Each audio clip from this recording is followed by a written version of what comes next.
기도하고 예배를 시작하도록 하겠습니다. 할렐루야. 성부 하나님, 성자 하나님, 성령 하나님, 오늘 또 저희들에게 거룩한 날을 허락해 주시고 이와 같이 하나님 앞에 예배할 수 있도록 은혜를 베풀어 주셔서 감사를 드립니다. 이 시간에도 온전히 우리 성삼위 하나님께서 영광 받아 주시고 저희들에게 한없는 은혜와 평강으로 복을 베풀어 주시옵소서. 오늘 또 저희들이 드리는 기도와 찬양과 예물과 경배를 받아 주시옵시며 또한 하나님께서 하늘의 신령한 양식으로 먹여주시고 또한 하나님의 거룩한 영으로 저희들을 충만케 하시고 거룩하게 하여 주시옵소서.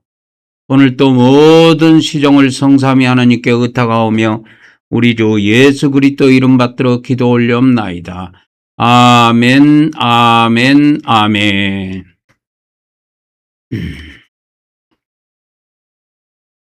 우리 찬송가 10장을 드리도록 하겠습니다.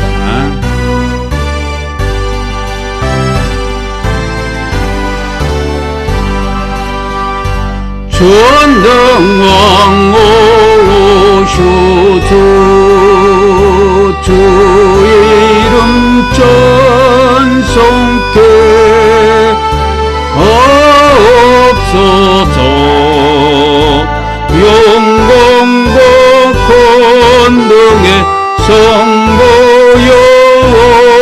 보여줘서 우리를 다스려 주옵소서. 공생한 성녀요 우주적 기도를 들어서서 대꺼진 백성들 복내려 주시고 거룩한 마음을 주옵소서. 위로의 초성령 우주적 권정고 주옵소서. 전능한 처지여 각 사람 마음에서 떠나지 마시고 계십소서. 성삼일체께 한없는 찬송을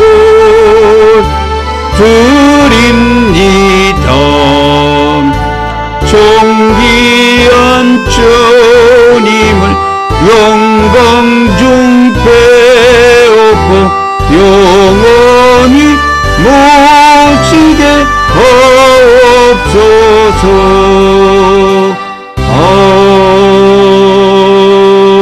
아멘.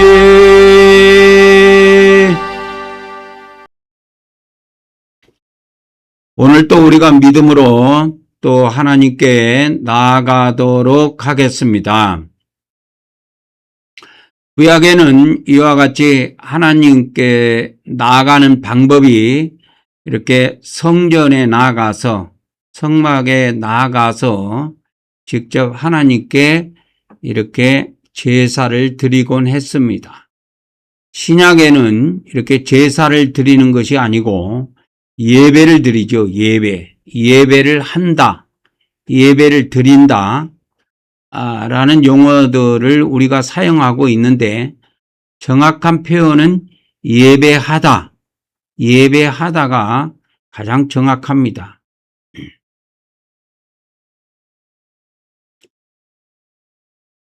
그래서 우리 한국 경배교회는 지금으로부터 3500년 전에 하나님께서 모세를 통해서 주신 그 성막의 법을 신약의 진리의 차원으로 바꿔서 그 순서 그대로 드립니다. 그래서 이 바깥들에서 행하는 일이 있고 성소에서 행하는 일이 있고 또 지성소에서 행하는 일이 있습니다. 그래서 이렇게 하나님께 나아가는 과정이 3단계로 구성이 되어 있습니다. 그처럼 우리도 신약에 하나님께 나아가는 단계를 우리 한국경배교회는 3단계로 나눠서 믿음의 이 바깥들, 영적 바깥들에서 행하는 일과 그 다음에 믿음의 성소, 영적 성소에서 행하는 일과 영적 지성소, 즉 믿음의 지성소에서 행하는 일 3단계로 구성이 되어 있습니다. 이 바깥들에서 행하는 일들은 처음에 문으로 들어올 때 우리가 하나님께 신앙 고백을 드립니다. 그리고 두 번째는 이 물두멍에서 우리 죄들을 고백해서 우리 죄들을 고백을 하고 이 번제단에서는 언약의 피를 뿌려서 우리의 모든 죄들을 여기에서 모두 속죄를 행합니다. 그리고 이제 우리가 믿음의 성소에 들어가서 금향단에서는 기도를 올리고 등대에서는 성령의 기름 부음을 받고 또 진설병에서는 예수님의 말씀을 먹습니다. 그리고 마지막으로 이제 믿음의 지성소에 들어가서는 이곳에서 하나님께 우리가 경배를 드립니다. 경배. 그렇게 해서 예배를 마치는 것이지요. 이렇게 해서 우리는 그냥 예배가 그냥 기독교에서 일반적으로 행해지는 그 예배 순서에 따르지 않고 제가 10년 전부터는 이렇게 성막의 법에 따라서 우리가 예배를 하고 있습니다. 그래서 이것이 가장 성경적이고 가장 명확해요. 그렇게 해서 지금 우리 기독교에서는 여기에 있는 우리 한국경배교회가 행하는 예배의 요소 중에서 빠진 것들이 있는데 그것이 뭐냐? 물두멍에서의 회개가 없습니다. 그리고 언약의 피를 뿌리는 것이 없어요. 근데 구약 성경을 보면은 이렇게 죄를 고백하고 이 매일매일 이 번제단에다가 제사장들이 피를 뿌립니다. 이걸 단 1년 360일, 성경에서는 1년을 360일로 계산을 하는데 그 360일 동안에 단 한 번도 이 번제단에서 피를 뿌리지 않는 날이 없습니다. 그리고 안식일 날은 2배로 피를 뿌립니다.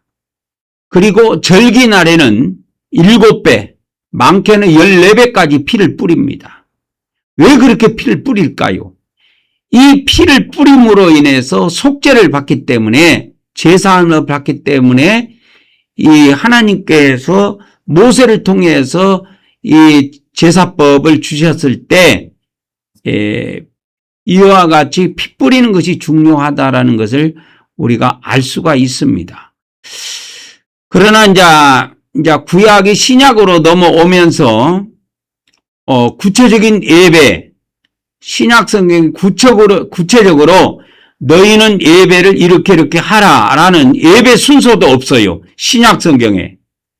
그리고 예배 시간에 이렇게 언약의 피를 뿌리라는 것도 구체적으로 지금 우리 기독교가 가지고 있는 기독교 성경 안에는 없습니다. 그것이 안타깝지요. 그래서 초대교회 문헌에 보면은 여러 가지 문헌들이 남아 있는데도 불구하고 이러한 것들이 성경으로 들어오지 않아 가지고 이러한 불상사들이 지금 겪고 있습니다. 그리고 우리 한국 경배교회 같은 경우에는 매주 우리가 성찬을 하지요. 근데 이런 것이 기독교에서는 행해지지 않습니다. 물론 천주교는 매주 성찬을 제가 하는 걸로 알고 있지만 개신교라고 하는 기독교는 성찬을 거의 무시합니다. 그냥 없는 듯 그걸 여겨버려요. 그래서 이 성찬을 중요시 여기는 것이 매주 행하도록, 매 주일마다 행하도록 예수님의 12사도들은 그걸 실제로 가르쳤어요. 그리고 그 기록이 남아있고, 초대교회에 그것이 기록으로 남아있고, 그것이 우리 것이 지금 번역이 되어서 한글로도 번역이 되어 있고, 전 세계 언어로 번역이 되어서 좀 기독교 안에서 열심히 있는 신자들이라고 하면은 능히 그러한 문헌들을 한두 번쯤은 읽어봤을 것입니다. 그래서 이 신약 성경의 이게 문제점이 뭐냐면 예배를 이렇게 하라. 우리 예수님께서 기도는 이렇게 하라 해서 주기도문을 통해서 마태복음 6장에 기록된 것처럼 그렇게 가르쳐 줘서 기도는 이렇게 하라 해가지고 그것이 남아 있어서 좋은데 예배는 이렇게 하라는 법이 없어요. 신약 성경에. 아예 나와 있지 않습니다. 그래서 저는 10년 전부터는 그래서 어떻게 예배하는 것이 가장 성경적일까? 기도하는 가운데 가장 성경적인 예배는 하나님께서 모세를 통해서 주셨던 그 성막의 법을 신약적인 차원으로 해석해서 그 순서를 따라 예배하는 것이 가장 합법적이고 가장 성경적이고 가장 진리적이고 가장 참되다고 믿었기 때문에 10년 전부터 우리 한국경백교회를 제가 이 포항에 설립을 해서 지금까지 그렇게 예배를 해오고 있습니다. 오늘 또 우리가 이 성막의 법에 따라서 예배를 시작하도록 하겠습니다. 다 같이 고백을 합니다. 그래서 이 문에서 우리가 믿음을 고백하고 들어가는 겁니다. 문으로 들어갈 때 그냥 들어가는 것이 아니라 우리가 믿음으로 문을 열고 들어가는 것입니다. 시작. 하나님의 아드님이신 예수 그리스도께서 우리가 하나님께 나아가는 출입문임을 믿습니다. 오늘도 우리가 하나님의 아드님 예수 그리스도 이름을 의지하여 하나님께 나아가오니 우리의 예배를 받아 주시옵소서. 아멘, 아멘, 아멘. 첫째입니다. 이 문의 색깔이 4가지 색으로 되어 있는데 청색에 대한 고백입니다. 청색은 하늘의 색, 생명의 색을 상징하고 있습니다. 시작. 우리가 예수 그리스도를 믿음으로 하나님의 영원한 생명을 얻음을 믿습니다. 오늘도 하나님께서 영원한 생명으로 우리를 풍성하게 하여 주시옵소서. 아멘, 아멘, 아멘. 둘째는 자색인데 이 자색은 통치자의 색깔, 왕의 색깔입니다. 우리의 왕은 우리 안에 계신 성령님이시요 또한 앞으로 이 땅에 오셔서 우리를 통치하실 예수님이십니다. 그래서 우리가 이거를 고백을 합니다. 시작. 오늘도 우리가 성령님이 우리 안에서 인도하심을 믿으며 또한 예수님이 이 땅에 오셔서 통치하심도 믿습니다. 오늘도 성령님께서 우리를 인도하여 주시오며 또한 예수님께서 이 땅에 속히 오셔서 1000년 동안 통치하시기를 원하옵나이다. 아멘, 아멘, 아멘. 셋째입니다. 셋째는 피의 색, 홍색인데 이 문의 색깔이 홍색이 이렇게 들어있어요. 이것은 뭐냐면 피의 색은 핏부림의 색깔이지요. 다 같이 고백합니다. 시작. 우리는 하나님께서 우리 죄를 대신해 아들 예수님을 십자가에서 피 흘리게 하심을 믿습니다. 오늘도 성부 하나님께서 예수 그리스도의 피로 우리의 죄들을 용서하여 주시옵소서. 아멘, 아멘, 아멘. 넷째는 흰색입니다. 흰색. 이 문의 색깔이 이렇게 흰색들이 들어있는데 이걸 배실이라고 합니다. 출애굽기에는 그 배실로 가는 배실이라고 이렇게 기록이 되어 있는데 그것은 배실은 흰색이에요.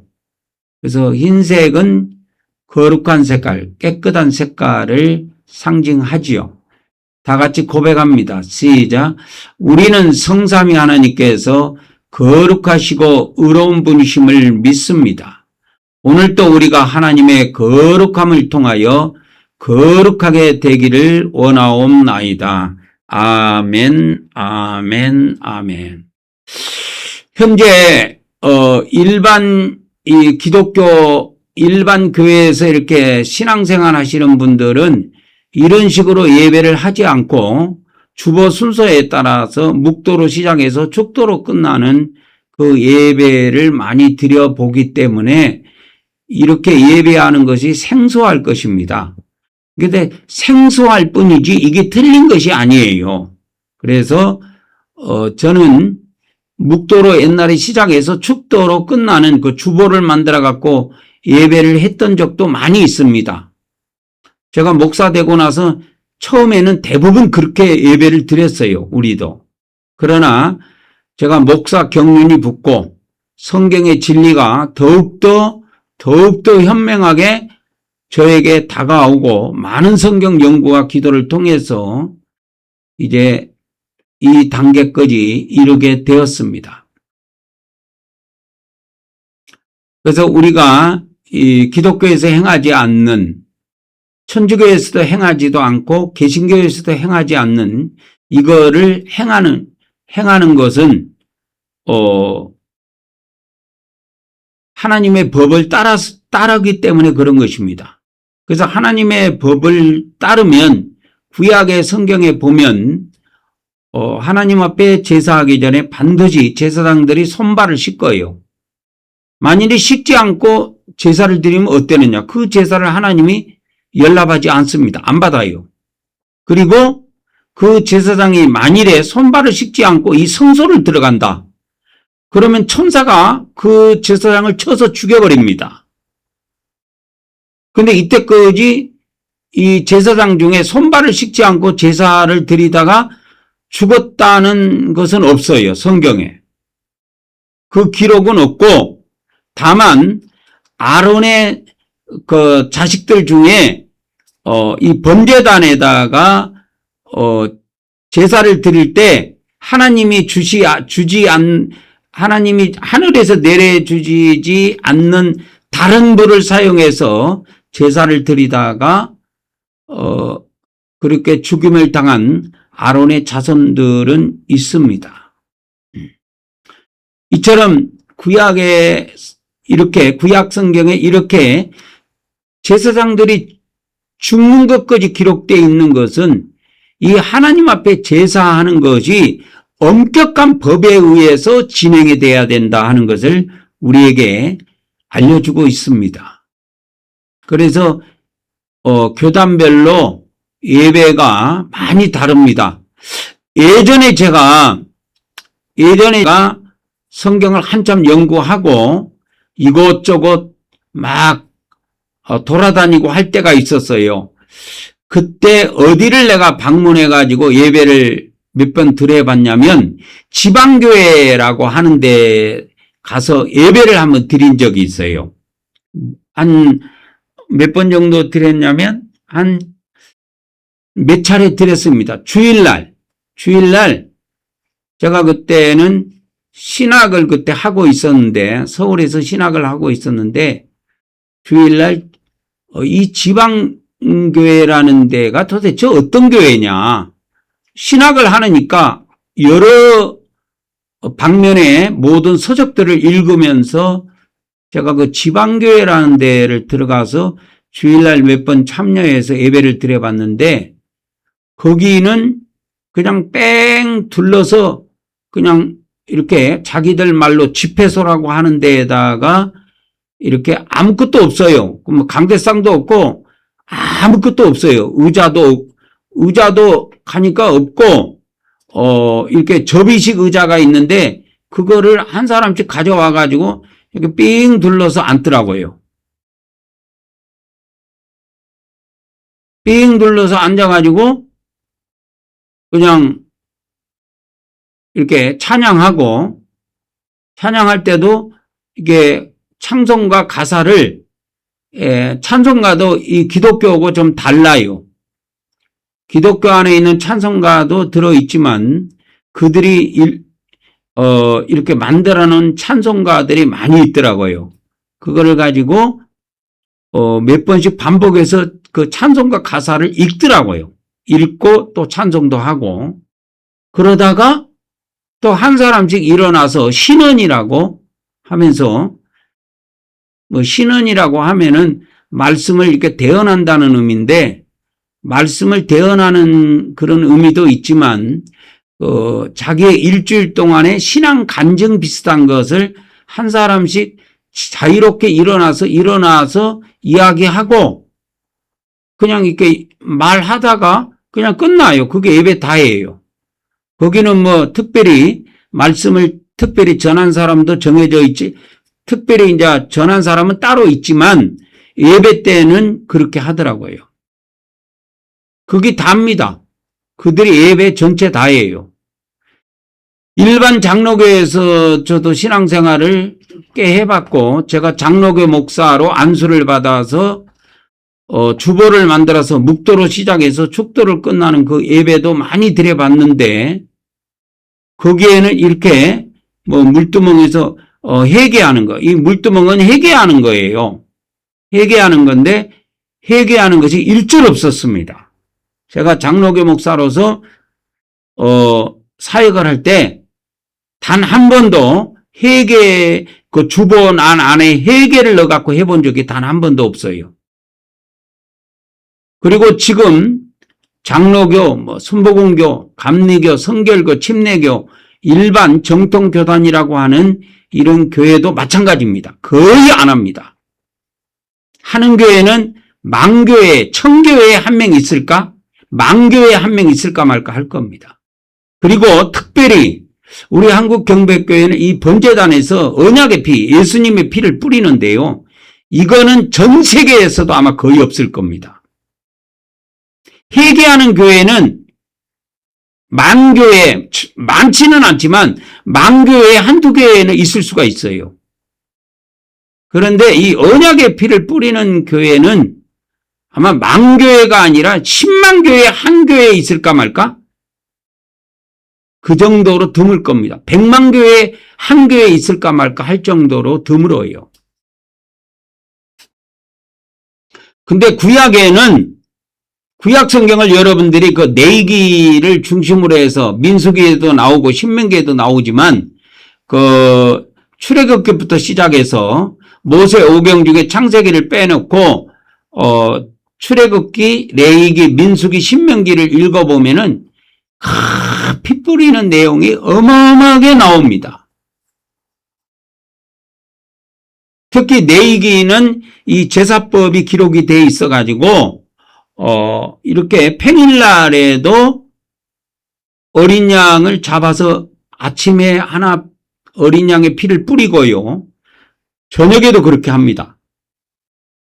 안식일 날은 평일날 했던 거에다가 더해서 안식일 날에는 어린 양을 2마리를 잡아갖고 피를 뿌려요, 아침에. 그리고 저녁에도, 저녁 무렵에도 어린 양을 2마리 추가로, 평일날 했던 거에 더해서 추가로 그렇게 아침, 저녁으로 2마리를 더 잡아서 추가로 피를 뿌립니다. 이처럼 하나님은 피 뿌리는 거, 언약의 피를 뿌리는 걸 엄청나게 중요시하게 여겼습니다.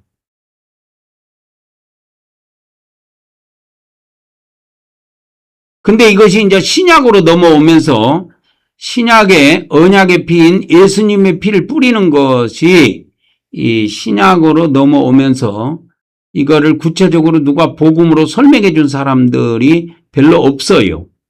히브리서에서 그거를 이야기하려고 히브리서를 기록했던 바울도 피를 명확하게 뿌리자 9장하고 10장에 보면 이렇게 구약의 율법에 모든 사람들이 언약의 피를 뿌려갖고 이렇게 정결하게 됐다.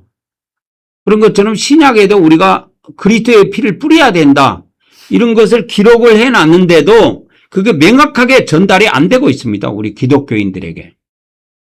그래서 이 기독교 정통교단이라고 해도 저는 별로 신뢰 안 합니다.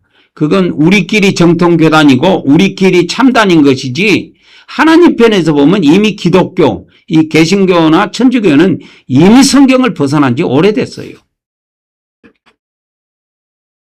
그래서 구약의 제사장들은 이와 같이 제사를 드리기 전에 이렇게 손발을 씻고 난 다음에 제사를 드립니다. 이게 법으로 정해져 있어요. 그런 것처럼 신약에 우리는 이와 같이 예수님의 12 사도들이 명령한 것처럼 이 초대교회 디다케 문헌에도 디다케 14장에 이렇게 기록이 되어 있는데 여기에 명시되어 있는 것처럼 주일마다 모여서 예배하기 전에 죄들을 고백하도록 되어 있어요. 그래서 그 제사가 깨끗하게 되도록 그렇게 명을 하고 있습니다. 그래서 오늘도 우리가 성경의 가르침을 따라서 오늘도 회개하는 시간을 갖도록 하겠습니다. 다 같이 고백합니다. 시작. 내가 아버지 하나님 뜻대로 살지 못한 죄를 고백하며 회개합니다. 내가 형제를 사랑하지 못한 죄를 고백하고 회개합니다. 내가 죄와 마귀를 대적하지 못한 죄를 고백하고 회개합니다. 내가 육적으로 산 죄를 고백하며 회개합니다. 내가 입술로 지은 죄를 고백하며 회개합니다. 오늘 이 시간에도 우리가 다 같이 회개의 시간을 갖도록 하겠습니다. 할렐루야. 성부 하나님, 성자 하나님, 성령 하나님, 오늘도 우리가 하나님 앞에 이와 같이 회개할 수 있도록 우리에게 거룩한 시간을 주셔서 감사를 드립니다.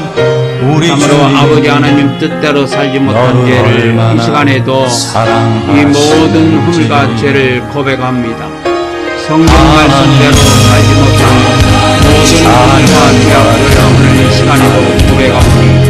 용서하여 선하심을 닮아가는 이웃을 온전히 너의 모든 것 창조하신 모든 흠과 죄악을 용서하여 주시옵소서. 용서하여 주시옵소서.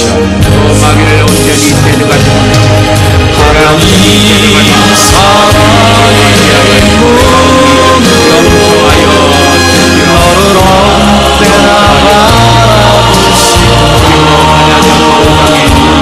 육체의 악함과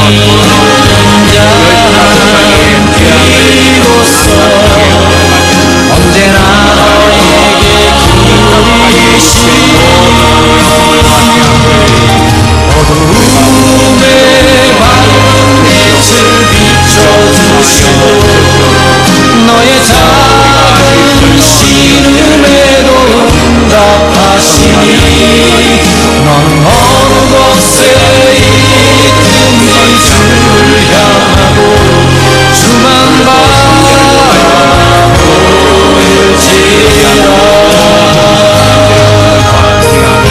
용서하시고 용서하여 주시오.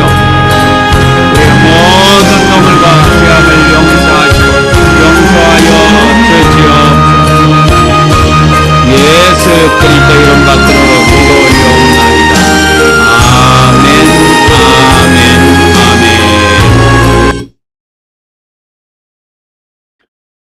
이제 우리가 이제 이 영적 물두멍에서 이제 영적 번제단으로 가도록 하겠습니다. 이 번제단에서 하는 일은 언약의 피를 뿌리는 것이 핵심이 되겠습니다. 그래서 구약의 레위기에 보면은 이 언약의 피를 뿌리는데 일정한 법을 하나님이 모세를 통해서 주셨습니다. 그냥 마구제비로 뿌리도록 하지 않고 법을 주셨어요. 그래서 하나님의 백성이 죄를 지으면 제물을 하나님 앞에 끌고 와서 그 제물에게 쌍손, 왼쪽 오른손을 두 손을 머리에다가 제물의 머리에다가 얹고 안수를 합니다. 안수를 한다는 의미는 이 안수할 때 뭘 하냐면 내기에 보면은 뭐가 기록이 되어 있냐면 이 죄를 고백해 갖고 이 제물에게 넘깁니다. 그래서 우리가 중요한 것이 있어요. 우리가 신앙생활 하면서 우리가 지은 죄들을 우리가 가지고 있으면 죽습니다. 예수님을 믿어도 저 세상 가서 심판받고 지옥에 들어가서 그 고통을 내가 다 담당해야 돼요. 그러나 이 땅에서 내가 지은 죄를 내가 갖지 않고 신약의 속죄제물 되시는 예수님께 그 죄를 이전하면 됩니다. 넘겨버리면 돼요. 다 같이 오늘 또 고백합니다. 시작. 오늘 또 우리가 속죄제물 되신 예수님께 우리 죄를 이전함으로 우리 죄가 옮겨짐을 믿습니다. 오늘 또 하나님께서 하늘에 있는 우리 행위책에서 우리의 죄들을 제거하여 주시옵소서. 아멘, 아멘, 아멘. 그럼 우리가 이렇게 매주마다 이렇게 반복해서 회개를 하는 이유는 어디에 있습니까? 누가 묻는다면 그것은 뭐냐면 우리의 행위책에 기록되어 있는 우리 죄들을 제거하기 위한 겁니다. 우리 옆에 천사들이 낱낱하게 우리 행위들을 기록해서 매일매일 천국에다 보고를 올립니다. 천사들이. 그래서 우리의 모든 행위가 천국에 있는 각 사람의 행위책에 낱낱하게 다 기록이 돼요.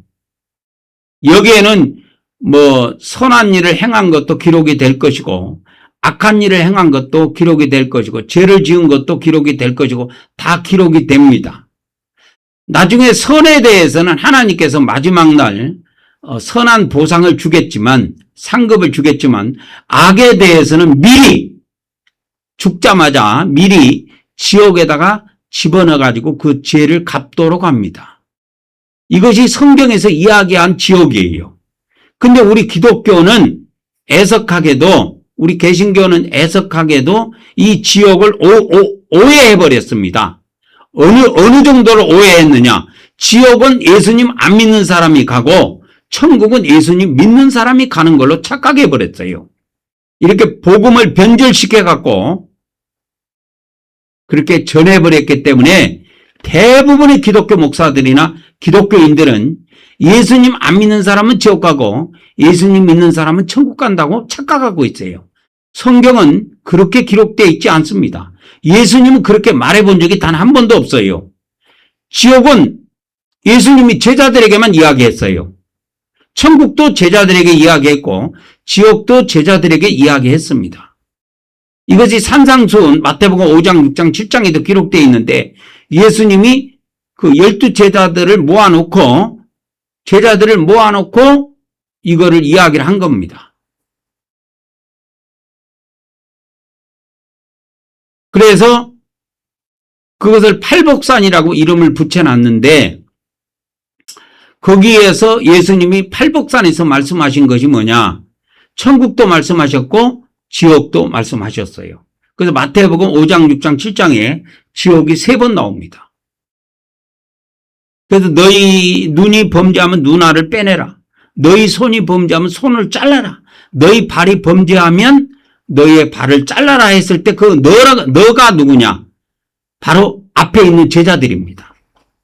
근데 우리 기독교는 이 복음을 이렇게 전도자들이 복음을 전할 때 세상 나가서 복음을 전하면 대부분 안 믿는 사람이기 때문에 그 안 믿는 사람을 교회 안으로 쉽게 불러들이기 위해서 이렇게 전략을 짰던 겁니다.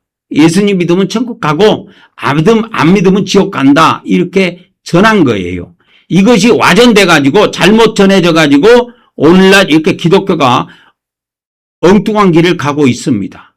그러나 예수님이 말씀하신 지옥은 믿는 자들이 들어가는 곳으로 예수님은 분명히 말씀했습니다. 그래서 우리가 신앙생활을 할 때 우리 믿는 사람이 죄를 안 질 수가 없어요. 목사라고 죄를 안 질 수가 없어요.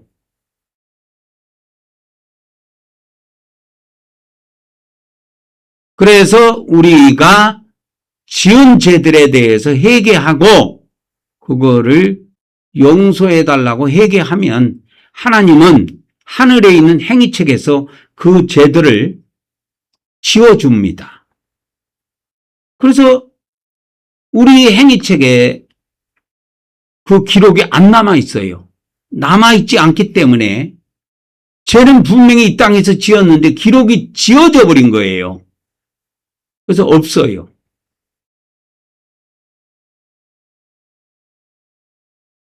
그래서 이것 때문에 우리가 매주마다 우리 한국경백교회는 이와 같이 우리가 죄를 고백해서 우리의 속죄제물 대신 예수님께 넘기는 겁니다.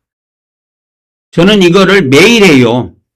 매일 아침에도 하고 저녁에도 하고 매일 아침에도 고백해서 죄를 넘기고 그리고 예수님 피 뿌리고 저녁에도 기도드리기 전에 꼭 이것을 합니다. 저는. 두 번째는 구약의 레위기에 보면 그 하나님 앞에 안수해서 죄를 고백한 그 제물, 그 제물은 반드시 죽이게 돼 있어요. 누가 죽이느냐? 속죄제물의 경우에 이와 같이 그 제물은 죄인이 직접 잡아 죽입니다. 제사장이 죽이지 않아요. 이처럼 우리가 예수님을 십자가에 직접 죽이지는 않았지만 우리 죄 때문에 예수님을 우리가 직접 죽였다고 우리는 믿어야 돼요. 그걸 믿지 않으면 그 사람이 죄는 사함받지 못합니다. 다 같이 고백합니다. 우리는 예수님께서 우리 대신 우리 죄를 위해 십자가에서 피 흘리시고 죽으심을 믿습니다. 오늘도 우리가 예수님의 대속의 은혜를 받게 하심을 하나님께 감사드립니다. 다른 교회는 오늘도 성찬을 안 할 겁니다. 그런데 우리 한국경백교회는 오늘도 여전히 우리는 이 성찬을 합니다. 그래서 10년 전에 이렇게 성찬을 중심으로 해서 그렇게 했기 때문에 우리 교회 이름을 그때는 한국성막교회라고 이렇게 지금은 한국경백교회라고 제가 바꿨는데 그때는 성막교회로 이렇게 이름을 붙이기도 했었습니다. 오늘 이 시간에도 잠시 기도하고 성찬을 거행하도록 하겠습니다. 할렐루야. 성부 하나님, 성자 하나님, 성령 하나님, 오늘 또 우리 성삼위 하나님께서 이 떡을 성결케 하시고 거룩하게 하여 주셔서 우리가 육신의 떡이 아닌 인자의 살로 먹을 수 있도록 복을 베풀어 주시옵소서. 인자의 살을 먹는 자마다 모두 다 영생하게 하시고 또 하나님께서 거룩한 힘을 공급해 주셔서 거룩한 삶을 살 수 있도록 복을 베풀어 주시옵소서. 예수 그리스도 이름으로 기도 올려옵나이다. 아멘, 아멘, 아멘.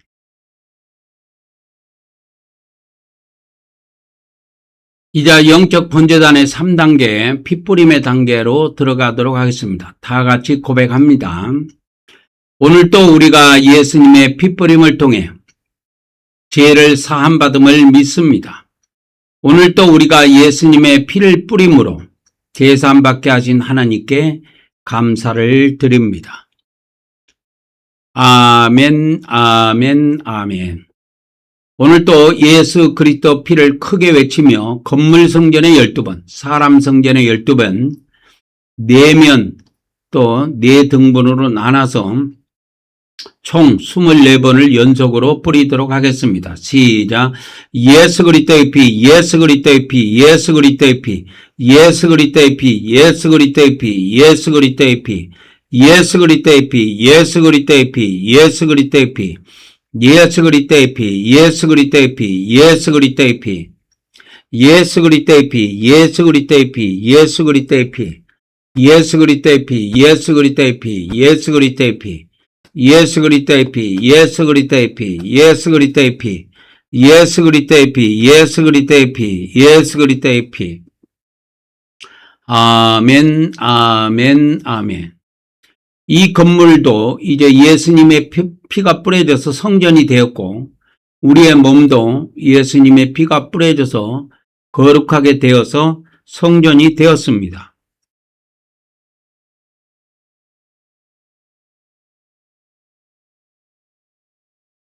성찬을 계속 이어서 진행하도록 하겠습니다. 잠시 기도하도록 하겠습니다. 할렐루야. 성부 하나님, 성자 하나님, 성령 하나님, 오늘 이 시간에 우리 성삼위 하나님께서 이 단을 성결케 하시고 거룩하게 하여 주셔서 우리가 육신의 술이 아닌 인자의 피로 마실 수 있도록 복을 베풀어 주시옵소서. 인자의 피를 마신 자마다 모두 영생하게 하시고 하나님께서 하나님의 영으로 충만케 하시고 거룩하게 하여 주시옵시고 모든 허물과 죄악을 용서하여 주시옵소서. 예수 그리스도 이름으로 기도 올려옵나이다. 아멘, 아멘, 아멘. 유튜브를 통해서 예배하시는 분들도 성찬을 미리 준비하셔갖고 매 주일마다 꼭 집에서 실행하시기 바랍니다. 이것을 매주 하는 사람과 하지 않는 사람은 천국에 가면 부활할 때 그 부활의 몸이 현격한 차이를 보이게 됩니다. 제가 이 앞전에 부활할 때 우리 인간의 몸이 해 같은 영광으로 해 같은 빛으로 부활한 사람이 있고 달빛으로 부활한 사람이 있고 별빛 같은 몸으로 부활한 사람이 있다고 했는데 그처럼 부활한 사람의 몸의 영광이 그 빛이 각각 다릅니다. 이것은 이 땅에서 결정되는 거예요. 그래서 하루하루 그냥 넘기지 마시고 꼭 성찬에 참여하시기 바랍니다. 기회는 두 번 다시 오지 않습니다. 우리 인간의 시간은 한번 지나가면 끝이에요. 다시는 돌아오지 않습니다. 우리 인간은 죽음을 향해서 달려가고 있습니다. 오늘도. 죽음이 오기 이전에, 죽기 이전에 내 짧은 인생에서 주어진 시간 안에 나에게 이러한 기회가 주어졌을 때 그 기회를 포착해서 그렇게 하는 사람이 가장 복 있는 자라고 저는 생각합니다. 기회를 흘려버리는 사람들, 기회를 놓친 사람들에게는 다시는 돌아오지 않습니다. 이제 영적 번제단의 마지막 단계, 불로 태우는 단계로 들어가도록 하겠습니다. 오늘도 우리가 하나님께서 거룩한 불로 우리를 태워주실 것을 믿습니다. 오늘도 하나님께서 거룩한 영과 불로 우리를 태워주시옵소서. 아멘, 아멘, 아멘. 오늘도 예물을 위해서 제가 잠시 기도하도록 하겠습니다. 오늘도 온라인을 통해서 들어온 헌금 잠깐 소개해드리고 기도하도록 하겠습니다. 우리 한상률 성도님이 주일헌금 10,000원, 우리 최정식 성도님이 주일헌금 10,000원, 우리 한상률 성도님이 선교헌금 150,000원을 보내오셨습니다. 잠시 위에서 기도하도록 하겠습니다. 할렐루야. 성부 하나님, 성자 하나님, 성령 하나님, 오늘도 우리가 하나님 앞에 각종 예물을 드립니다. 받아 주시옵소서. 우리가 11조 예물, 또 주일 헌금, 또 감사 헌금, 선교 헌금들, 또 소원 예물들을 드리오니 받아주시고 연락해 주시옵시고 우리가 이 땅에 사는 동안에 물질적으로 어려움이 없도록 우리 하나님께서 때를 따라 풍성하게 공급하여 주시옵소서. 예수 그리스도 이름으로 기도 올려옵나이다. 아멘, 아멘, 아멘. 이제 우리가 영적 바깥들의 일을 다 마치고 이제 성소로, 믿음의 성소, 영적 성소로 들어가도록 하겠습니다. 성소에 들어가기 전에 찬송가 595장 한 곡 드리고 들어가도록 하겠습니다.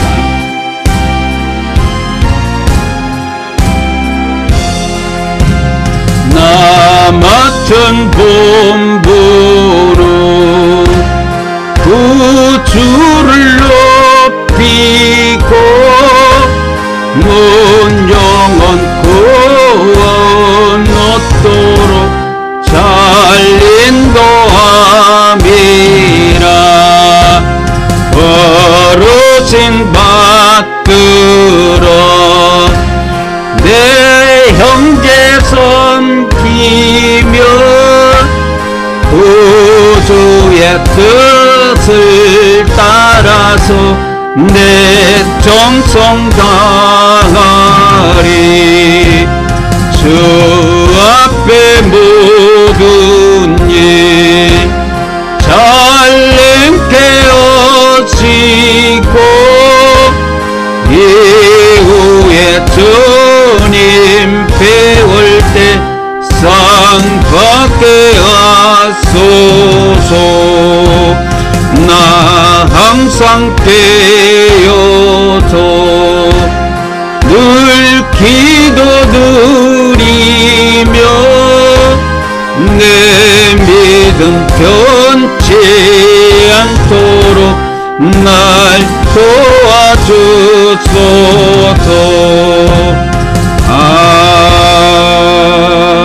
아멘.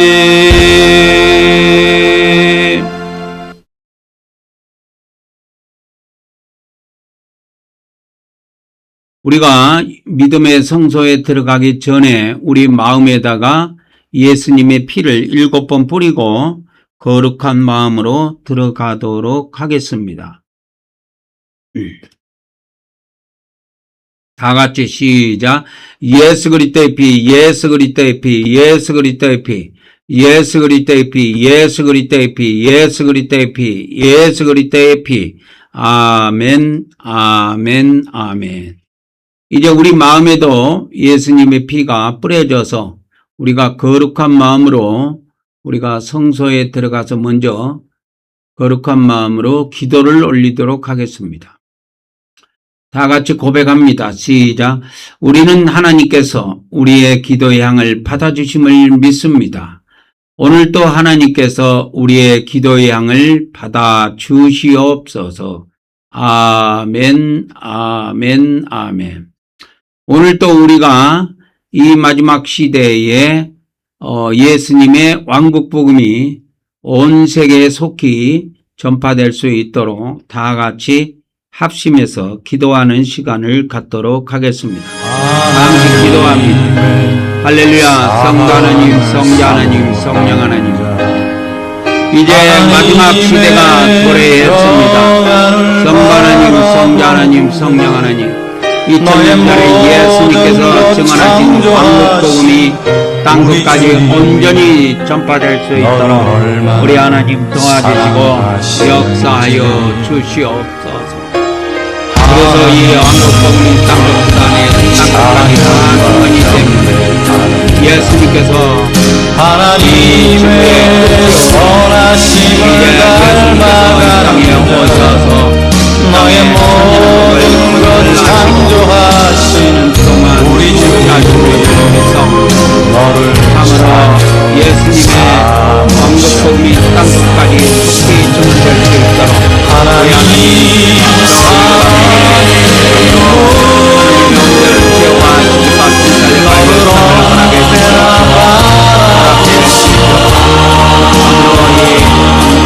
하나님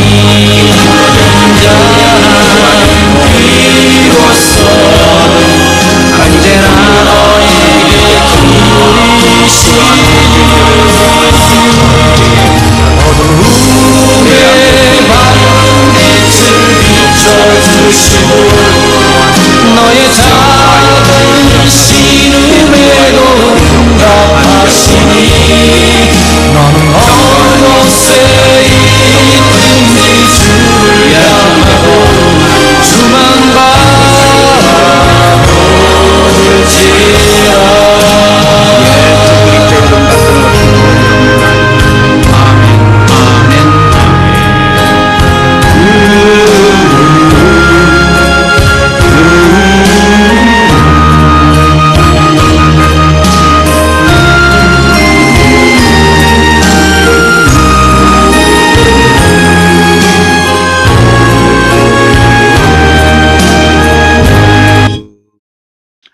우리 이어서 주님이 가르쳐 주신 기도로 기도의 향을 올리도록 하겠습니다. 시작.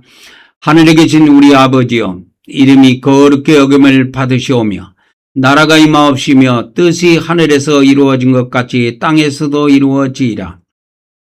오늘 우리에게 일용할 양식을 주시옵고 우리가 우리에게 죄진 자를 사하여 준 것 같이 우리 죄를 사하여 주시옵고 우리를 시험에 들게 하지 마시옵고 다만 악에서 구하시옵소서. 나라와 건세와 영광이 아버지께 영원히 있사옵나이다. 아멘, 아멘, 아멘. 이어서 영적 등잔대로 가도록 하겠습니다. 다 같이 고백합니다. 시작.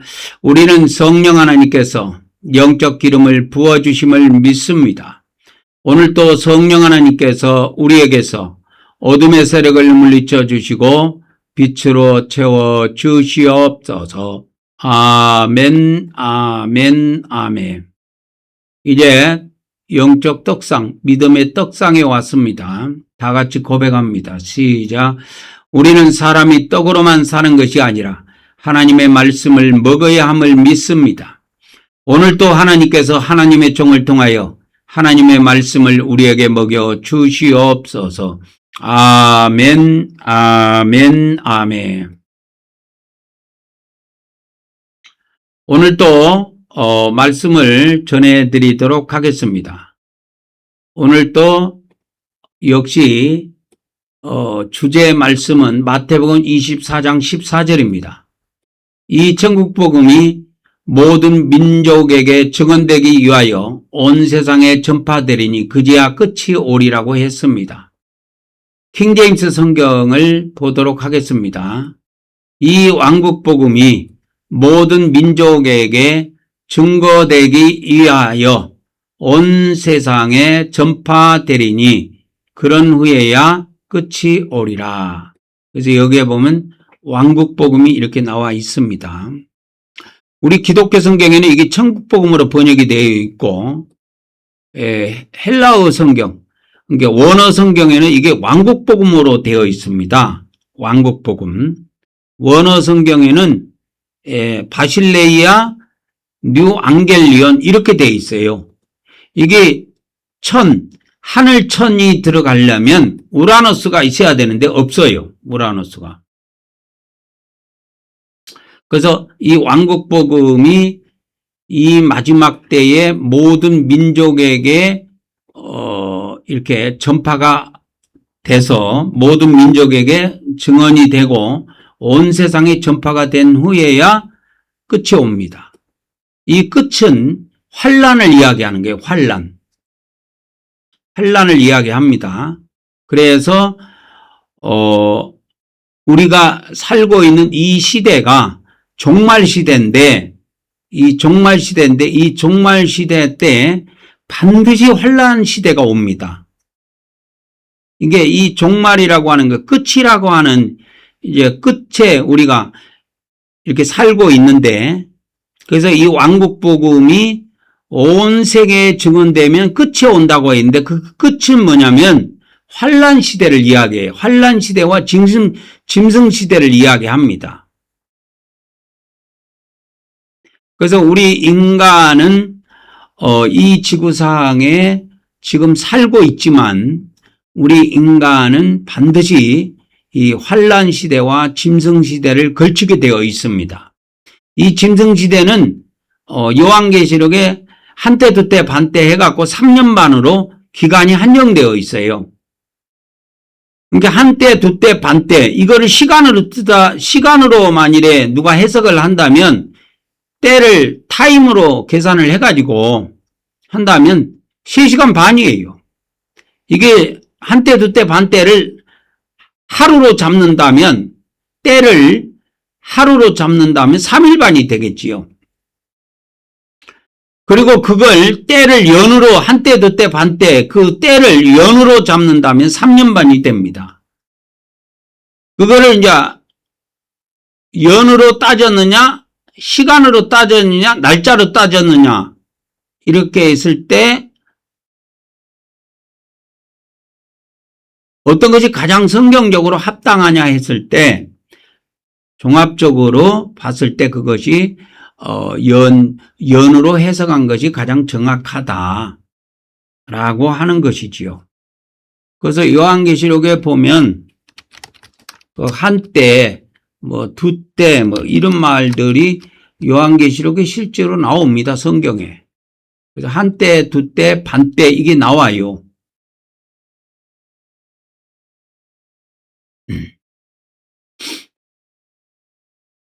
그래서 한때, 두때, 반때 이 때가 그러면 뭐냐?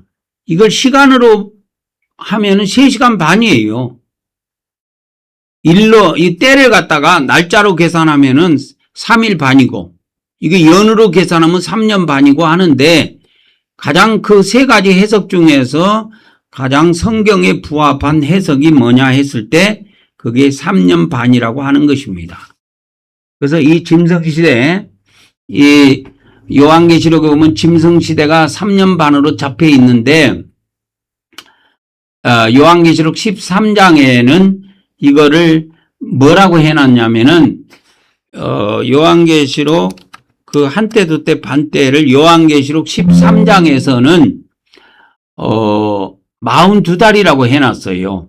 42달. 여기 나오죠. 42달. 그래서 42달에 이게 몇 년 반이냐? 이게 3년 반이에요. 계산했을 때. 그래서 성경에서 1년은 360일로 계산합니다. 한 달은 30일로 계산하고요.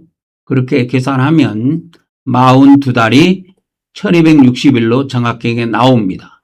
그래서 요한계시록에 1260일이라는 말도 나오고 42달이라는 말도 나오고 한때 두때 반때라는 말도 나오는데 아까 한때 두때 반때를 시간으로 계산할 것이냐 날짜로 계산할 것이냐 연도로 계산할 것이냐 했을 때 요한계시록을 종합해 보면 42달로 이거를 계산을 해야 되기 때문에 3년 반이 정확합니다. 그리고 요한계시록 12장에 보면은 12장에 보면은 이것이 1260일로 나와요. 그래서 42달을 이렇게 30일로 1260일을 30일로 나누면 이게 한번 계산해 볼까요? 1260일을 한 달에 30일이라 그랬죠? 1260일을 한 달은 30일이기 때문에 계산하면 정확하게 42달이 이렇게 나옵니다. 그래서 요한계시록의 한때 두때 반때는 3년 반으로 계산한 것이 맞다 라는 것을 알 수가 있지요. 그래서 이 짐승시대는 우리가 지금 이 종말시대에 살고 있습니다. 우리가 지금 이 종말시대에 살고 있어요, 지금. 그래서 신약시대 우리가 끝에 지금 살고 있는데 신약시대와 이 천년시대 사이에 우리가 지금 살고 있는 겁니다.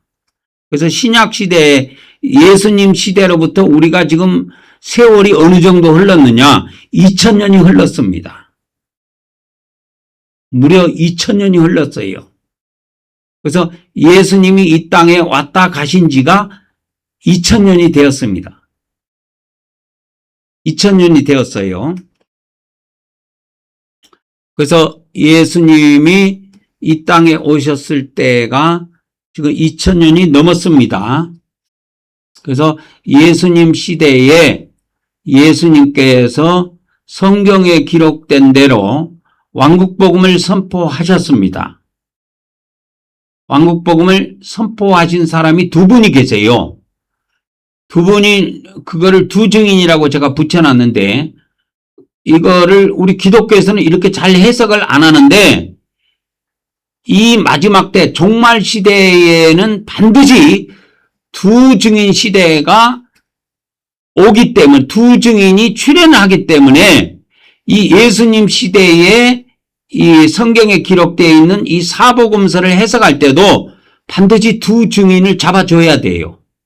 그래서 누가복음 1장 2장에 보면은 누가복음 1장 2장 이렇게 앞부분에 보면은 누가 나오냐면 세례 요한과 예수님이 나와요. 근데 우리 기독교에서는 이 세례요한과 예수님을 이렇게 묶어가지고 두 증인으로 잘 해석을 안 해줍니다. 거의 안 합니다. 그렇게 해석해갖고 내가 유튜브에 올려놨더만 기독교 목사들이 보고 이상한 인간이라고 이렇게 이야기하더라고.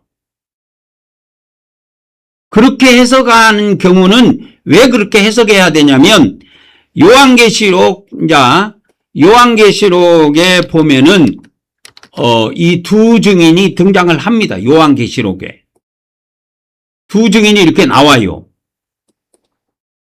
그래서 두 증인에게 하나님께서 권세를 주셔가지고 권세와 능력을 주셔가지고 1260일 동안 증언하게 하고 예언하게 합니다.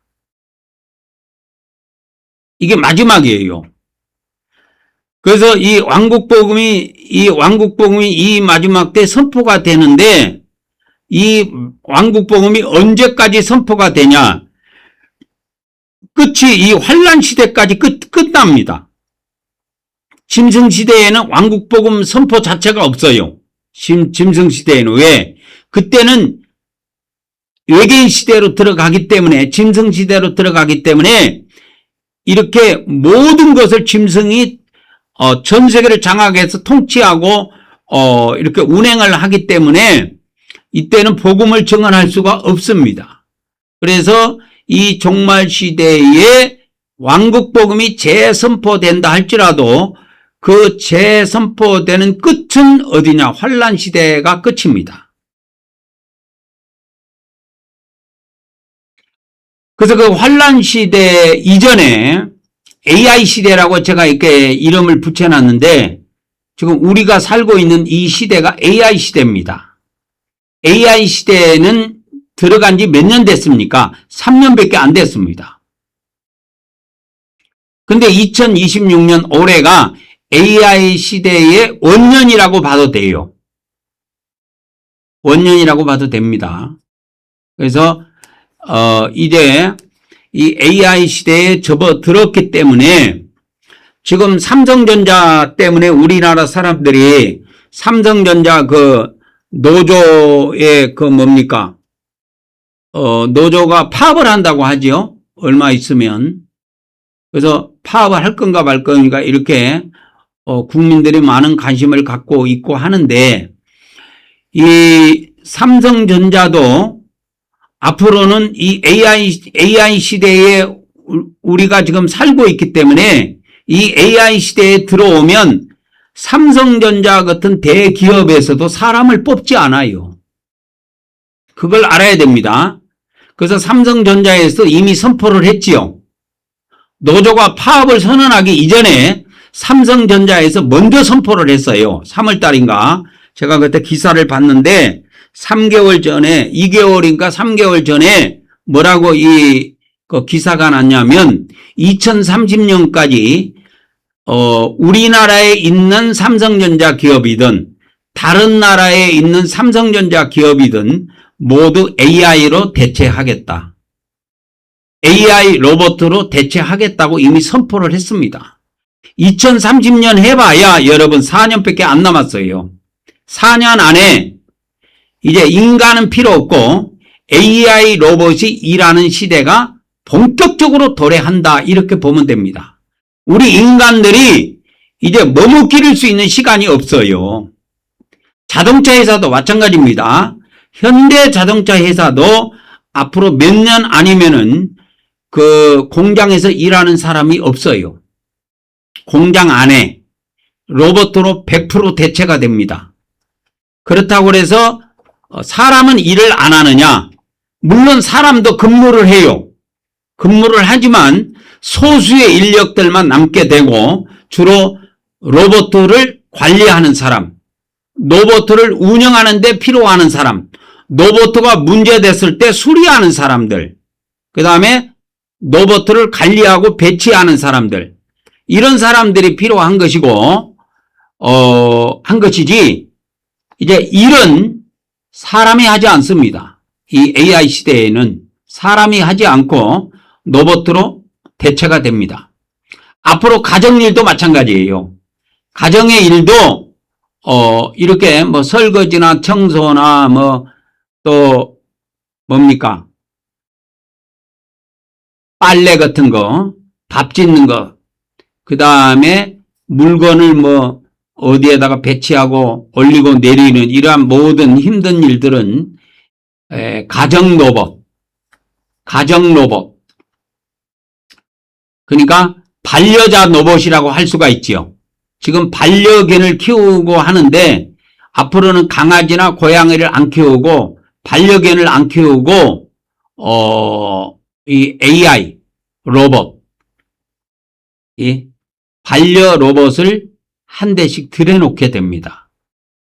그래서 이 많은 사람들이 사용하게 되면 앞으로 이것이 대량 생산하게 되면 어차피 가격이 떨어지게 돼 있어요. 처음에는 몇 천만 원 해도 많은 사람들이 사용하면 그것이 몇 백만 원으로 떨어질 수가 있습니다. 그래서 이것도 할부로 팔게 될 거예요. 그러니까 카드로 끌고서 다 사용할 수가 있는 겁니다. 우리가 자동차도 한 대 살려면 몇 천만 원씩 하지요. 그래서 그 할부로 해가지고 뭐 돈 많은 사람들이야 뭐 현금 주고 사겠지만 대부분의 경우는 할부로 뭐 카드로 하든지 할부로 해가지고 그걸 사가지고 그렇게 합니다. 우리는 지금 현재 이 신약 시대와 천년 시대 사이에 우리는 지금 종말 시대에 살고 있습니다. 근데 우리가 이 종말 시대에 살고 있으면서 꼭 놓치지 말아야 될 것이 있습니다. 이 그림은 제가 어저께 그려가지고 제가 이렇게 도표하고 이걸 다 그려가지고 글씨하고 다 써가지고 A4 용지에 써가지고 사진을 찍어갖고 이것을 AI에게 부탁해갖고 멋있게 만들어 달라고 이렇게 한 겁니다. 이 안에 있는 모든 글씨는 제가 써서 만들어 줬어요. 동글베개도 만들어주고 그렇게 해서 조금 멋있게 만들어 달라 하니까 이렇게 진짜 멋있게 만들어 줬습니다. 옛날 같은 거 이런 거를 갖다가 AI 시대에 우리가 살지 않았다면 이런 것을 디자인하는 사람들한테 부탁해 갖고 이걸 하나 만들려면은 이거 몇십만 원 줘야 됩니다. 이거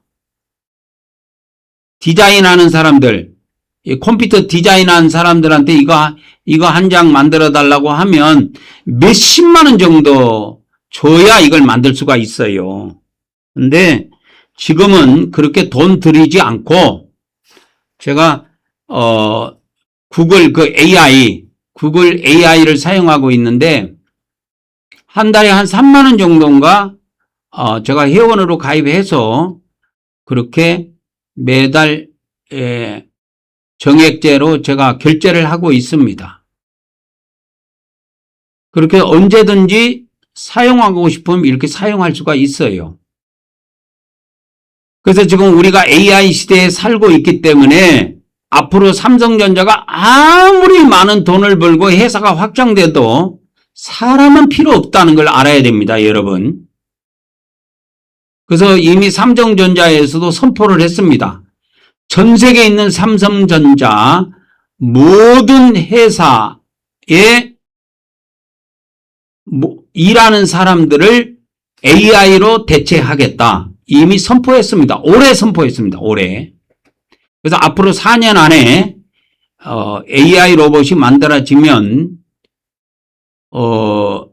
그것을 대한민국과 뭐 베트남에도 삼성전자가 있고 또 미국에도 삼성전자가 있고 전 세계 여러 군데 삼성전자 회사가 있는 걸로 알고 있습니다. 중국에도 있고요. 근데 거기에 있는 일하는 사람들이 현장에 일하는 사람들이 필요 없고 전부 다 AI로 대체가 됩니다. 그러면 AI로 대체가 되면 좋은 점이 뭐냐? 불량률이 적습니다, 여러분. 사람이 일하는 것하고 AI가 일하는 것하고 차이점이 뭐냐면 AI는 정확하게 일을 하지만 사람은 실수가 있다라는 거죠. 그래서 AI 시대가 오면은 AI가 만들어낸 그 제품들은 불량률이 적어요. 사람이 지금 만드는 데는 불량률이 한 30% 몇 프로 이렇게 나오는데 AI가 일하게 되면은 90 몇 프로까지는 올라간다고 봅니다. 그래서 AI가 일하면은 그런 회사 입장에서 보면은 그러한 장점이 있는가 반면에 일반 사람들 입장에서, 노동자 입장에서 보면 불리한 점이 있어요. 왜? 일할 데가 없는 거예요, 사람이. 일할 데가 없어요, 사람이. 그래서 대기업은 이렇게 AI 로봇을 많이 생산해가지고 그 AI 로봇을 훈련을 시킨단 말이에요. 그래서 사람이 일하는 것을 그대로 보여주고 그대로 따라 해가지고 훈련을 시키면은 AI가 훈련이 되면은 그것을 무한 반복하면 됩니다. 근데 그 AI는 그렇게 해서 훈련받은 AI 로봇은 24시간 일할 수가 있어요. 그리고 파업도 안 합니다. 월급도 없어요. 그냥 전기만, 배터리만 바꿔주면 됩니다. 그러니까 회사를 경영하는 사람 입장에서는 엄청 좋지요. AI 시대가 오는 것이 좋지만 일반 노동자 입장에서 봤을 때, 일반 국민들 입장에서 봤을 때는 이 AI 시대가 결코 좋지만은 않습니다. 왜? 승자 독식이에요. 그러니까 돈 있는 사람은 계속 돈을 그냥 왕창 막 갈쿠리로 그냥 포크레인으로 그냥 긁어서 드리는 거죠. 그러니까 돈은 한쪽으로 쏠리고 일반 국민들한테는 이게 돈이 풀리지가 않으니까 대부분 국민들은 힘들게 되기 때문에 앞으로 이 AI 시대에는 새로운 정책들이 개발이 돼야 됩니다. 그래서 일하는 AI, 그래서 사람을 대체해서 일하는 AI에게 그 로봇 셀을 매기자. 그래서 사람에게 세금을 일하는 노동자에게 이렇게 소득세를 매기듯이 그 일하는 AI 로봇에게도 이렇게 세금을 매기자 하는 그러한 것들도 지금 이야기가 나오는 걸로 제가 알고 있습니다. 어찌됐든 간에 지금 우리 인간은 2026년 오늘 이 시간 우리 인간의 시간표는 신약과 천년시대 그 사이에 와 있다. 그제 신약시대는 거의 끝났고 이 교회시대라고 하는 모든 시대는 거의 끝났고 이제 종말시대에 접어들었다. 그래서 교회가 이제 맥을 못 씁니다. 교회가 맥을 못 쓴다는 말이 무슨 말이냐. 교회 시대가 한창이었을 때는 교회 간판만 걸어놔도 사람들이 몰려들었어요. 근데 교회 시대가 막을 내리고 있는 지금 입장이기 때문에 지금 교회 간판 걸어놔도 사람 안 들어옵니다. 절대 안 들어옵니다. 강제적으로 전도를 해서 갖다 앉혀놔도 개척교회는 사람들이 거의 잘 안 와요. 그래서 지금 세계적인 추세가 뭐냐? 한국교회뿐만 아니라 지금 전 세계적으로 교회에 소속된 사람들의 수가 계속 점점 줄고 있다. 하나님을 향하는 믿음이 점점 줄고 있다. 그것은 뭐냐? 이때까지 주장해왔던 예수님 믿고 은혜로 구원받는다고 하는 이 은혜의 복음이 저물어가고 있다라고 하는 거예요. 그래서 이 교회 시대 동안에는 예수님 믿고 믿는 사람들은 그 믿음으로 구원받는다고 하는 이 은혜 복음이 전해져 와가지고 지금까지 왔는데, 그래서 수많은 전도자들이 출연하고 수많은 종들이 신학을 통해서 만들어져 가지고 수많은 교회들이 탄생이 됐지만 이 종말 시대에는 이 교회들이 빛을 못 본다는 거예요. 이 종말 시대에는 교회가 빛을 보는 것이 아닙니다. 이 종말 시대에는 그러면 뭐가 빛을 보느냐? 이 AI 시대에는 공의복음이 전파가 됩니다. 그래서 예수님이 2000년 전에 전파해 놓으셨던 이 왕국복음, 이 왕국복음이 이 종말 시대에 재선포가 됩니다. 그래서 사람들이 일을 잃어버리고 갈 곳을 잃어버리고 인생이 암담형, 갈 길을 못 찾아. 이럴 때 이 지구상에 종말을 예언하면서 이 지구에는 반드시 끝이 온다. 절망하지 말라. 잘 사는 사람도 끝이 오고 못 사는 사람도 끝이 온다. 환난 시대가 반드시 도래한다. 그리고 외계인들이 이 지구상에 와가지고 전 지구인들을 정복해가지고 이 짐승들이 통치되는 3년 반의 시대, 한때, 두때, 반때, 42달, 1260일이라는 그 시대가 반드시 도래한다. 이런 복음들이 구체적으로 증언이 됩니다. 근데 뭐든지 시작이 있고 끝이 있는 것처럼 은혜 복음도 시작이 있고 끝이 있고 라고 하는 것처럼 이 공의 복음도 시작이 있고 끝이 있어요. 시작은 누가 했느냐? 이 왕국 복음이라고 하는 이 공의 복음은 예수님이 선포하셨어요. 두 증인이 선포하셨다니까 2000년 전에. 그래서 먼저 선포한 사람이 누구냐 하면 세례 요한이에요. 그리고 이어서 예수님이 선포하셨습니다. 그래서 마태복음 3장에는 세례 요한이 이 왕국 복음을 선포한 장면이 나오고 마태복음 4장에는 예수님이 왕국 복음을 선포하는 내용이 나옵니다. 그래서 그 세례 요한과 예수님을 묶어서 두 증인이라고 하는 거예요. 근데 기독교에서는 성경에는 그렇게 세례 요한과 예수님이 독특한 사람이라고 해서 두 명을 딱 선택해갖고 마태복음에 딱 이렇게 기록이 되어 있고 또 누가복음에도 기록이 되어 있고 이렇게 예수님의 말씀에 다 신약성경에 이렇게 기록이 되어 있는데도 그 세례 요한과 예수님을 두 증인으로 묶어서 말하지 않습니다. 누구도 말하지 않아요. 왜 그럴까요? 이 교회 시대 사람들은 두 증인이 필요한 것이 아니고 구원자가 필요한 거예요. 구원자. 그래서 이 교회 시대에서 쉽게 말하자면 교회 시대에서 설교하는 사람들, 즉 목사들이나 천주교 신부들이 강조하는 것은 구원자, 구세주, 예수 그리스도만 강조한 거예요. 그래서 이 교회 시대에 강조됐던 것은 예수 그리스도만 강조됐던 거예요. 그래서 예수님을 믿으면 은혜로 구원받는다. 그래서 이 교회 시대에는 은혜 복음만 확장이 된 겁니다. 교회 시대에는 은혜 복음만 확장이 돼가지고 이제 그 은혜 복음이 이 AI 시대가 들어서고 이제 종말 시대가 들어서면서 이 빛을 잃어버리게 됩니다. 왜?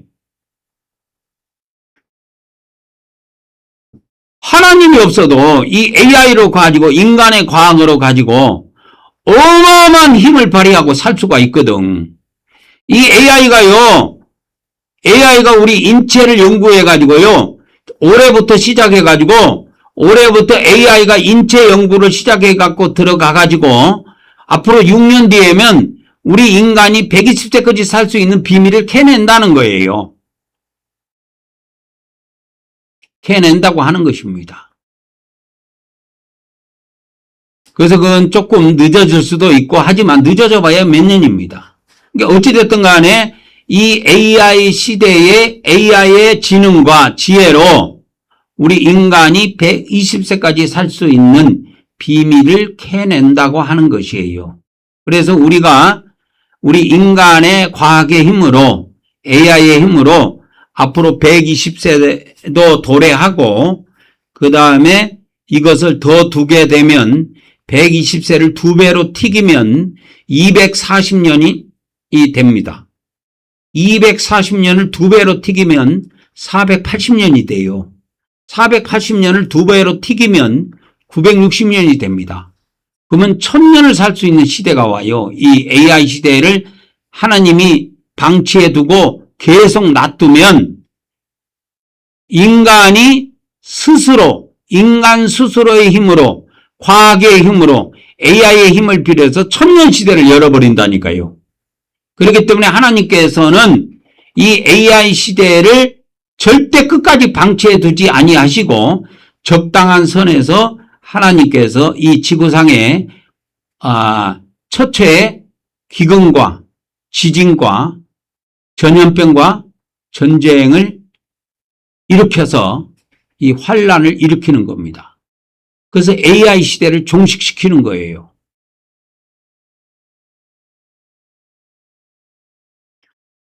그래서 아무리 인간의 과학의 힘이 뛰어나도 먹을 것이 없으면 인간이 어떻게 해볼 수가 없습니다. AI가 아무리 뭔가를 만들어도 먹는 거를 만들어낼 수가 없어요. 그 말은 무슨 말이냐?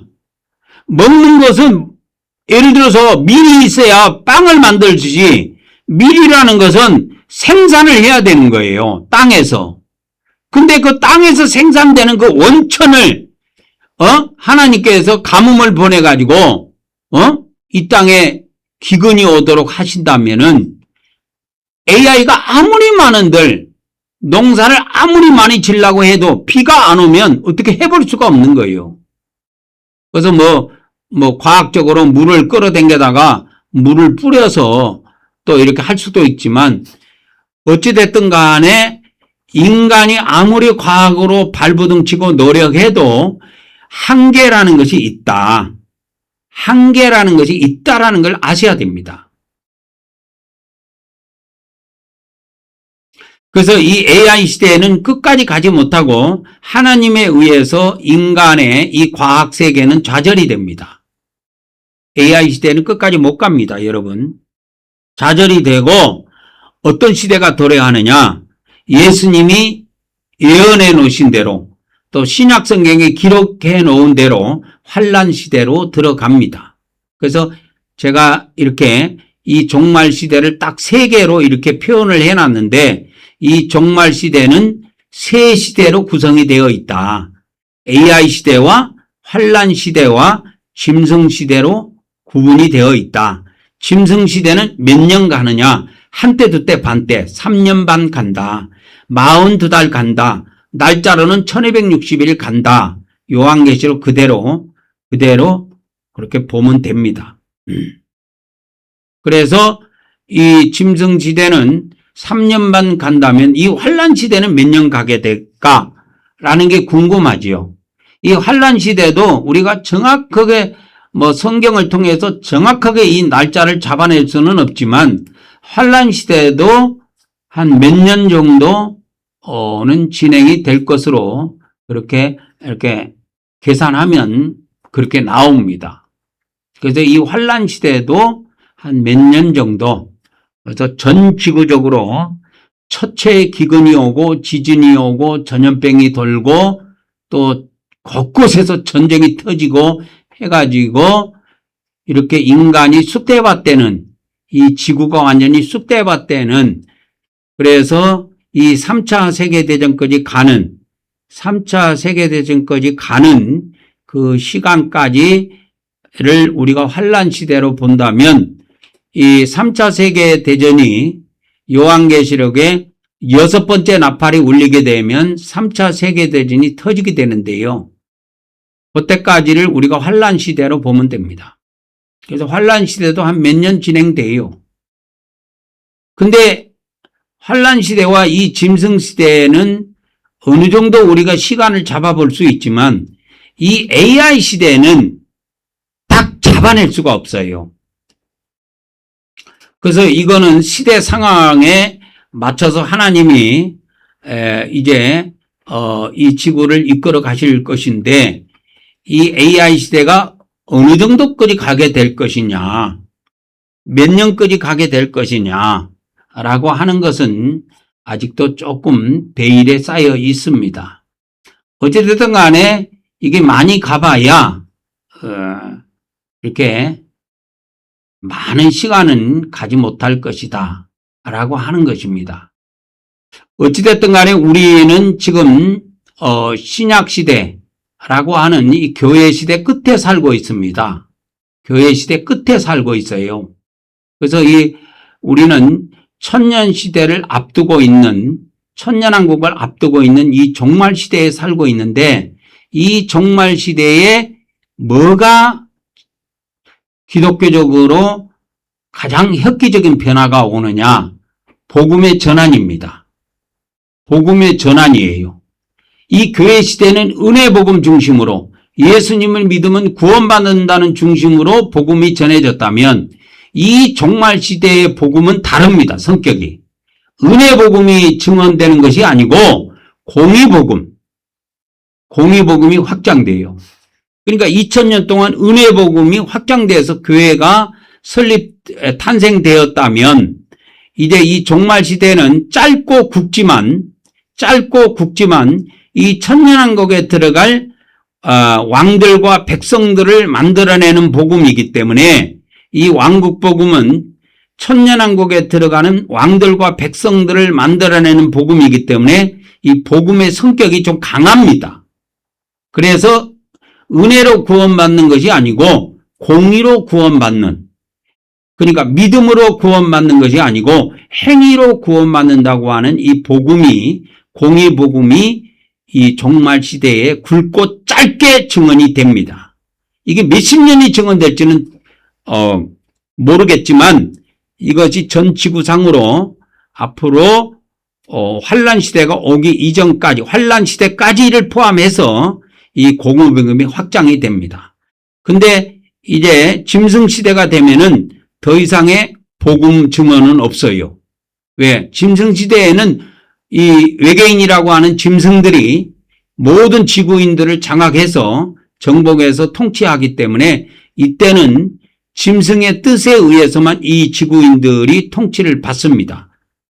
그래서 성경도 사용할 수가 없고 모두 다 짐승 육륜표를 받고 짐승과 짐승의 우상을 경배하는 3년 반 시대가 온다는 것을 아셔야 돼요. 이것이 올 것인가 안 올 것인가 그렇게 염려해서 될 부분이 아니고 반드시 온다라고 믿어야 돼요. 그래서 하나님께서는 이 짐승들이 출현해가지고 지구인들을 숫대밭으로 만들기 이전에 하나님께서는 이 종말 시대에 두 증인을 출현시켜가지고 뭘 하느냐? 왕국 복음을 선포하게 하시는 겁니다. 그래서 두 증인이 하는 주 임무는 뭐냐? 주 사명은 왕국 복음을 전하는 거예요. 왕국 복음. 근데 이 왕국 복음이 천주교에 의해서 싹 다 죽었어요. 이 교회 시대를 거치면서 이 교회 시대의 뿌리가 뭐냐? 원래는 예루살렘 교회인데 예루살렘 교회가 저주를 받아갖고 유대인이 멸망해버렸단 말이야. AD 70년에. 그래서 그 유대인 교회는 없어져 버리고 이제 이방인 교회로 이렇게 주권이 넘어가게 됐는데 그 이방인 교회 중에서 교회의 뿌리가 어디 있느냐? 노마교회입니다. 노마교회예요. 그래서 전 지구상에 지금 교회가 이렇게 쭉 들어서 있는데 이 교회의 뿌리는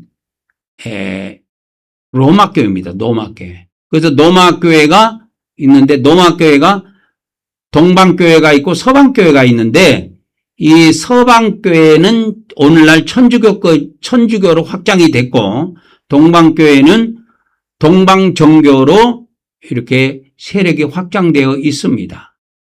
그리고 서방교회, 천주교에서 지금으로부터 500년 전에 개신교라고 하는 기독교가 파생돼서 나왔습니다. 그래서 그 기독교가 표방하는 것이 오직 은혜로 구원받는다. 오직 믿음으로 구원받는다는 것만 주장해 온 거예요. 그렇게 해서 이때까지 500년이 이제 교회가 흘러왔는데 그래서 많은 신학을 통해서 많은 종들이 하나님의 종들이 탄생이 됐고 그렇게 해서 이곳저곳에 많은 교회들이 탄생이 됐는데 이 교회들이 점점 힘을 잃고 있고 빛을 발하지 못하고 있습니다.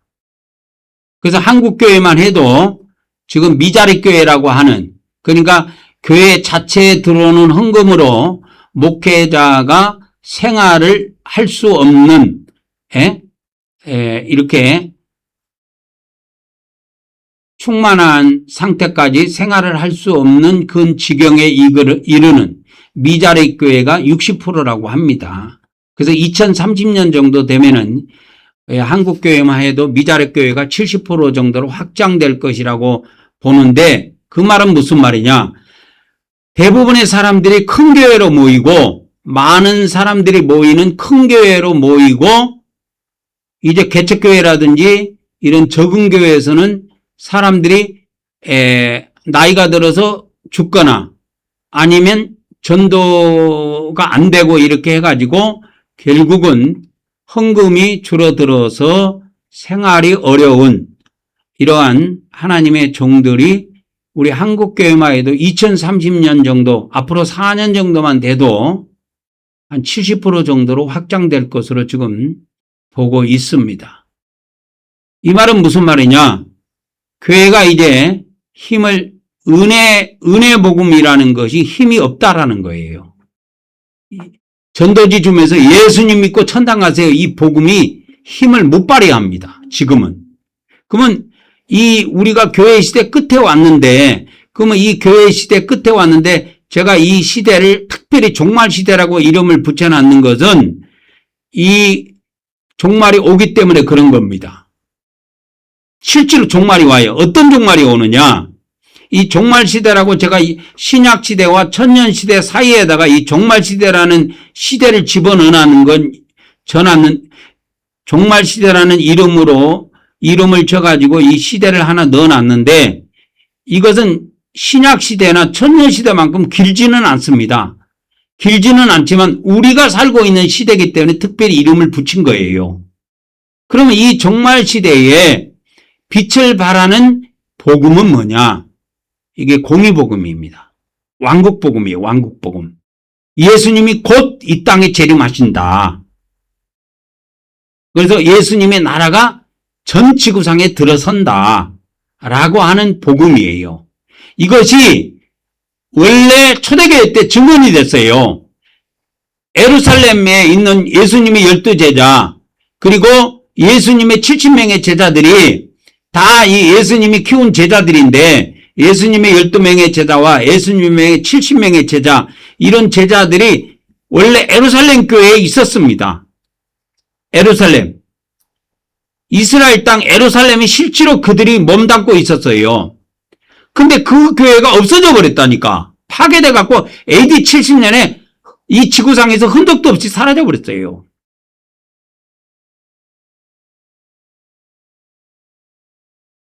그래서 그들이 뿔뿔이 흩어져 가지고 이제 그 AD 70년이 됐을 때 이미 예수님의 12제자는 이미 다 죽은 상태입니다. 그리고 예수님이 12제자 중에 유일하게 남아있는 제자가 사도 요한이었는데, 그 사람은 나중에 이제 반모섬에 갇혀가지고 거기서 혼자 살다가 거기서 이제 나중에 이 요한계시록, 요한복음, 요한서신 이런 것들을 기록하게 됐습니다.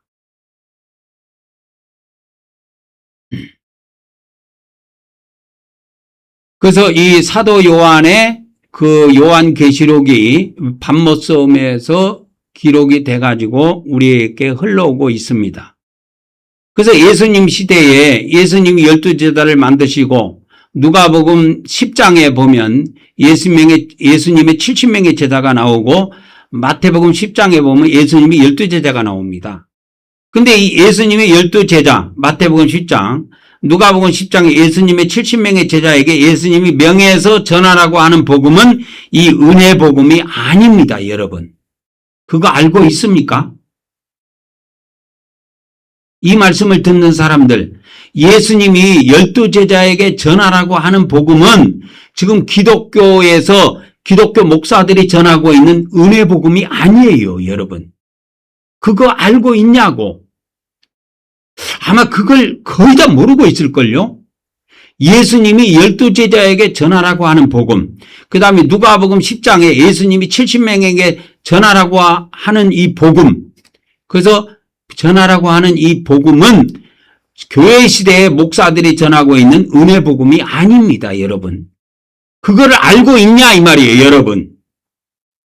예수님이 12제자를 세우시고 예수님이 70명의 제자를 따로 세워가지고 전하라고 하는 이 복음이 있는데 그 복음은 은혜 복음이 아닙니다.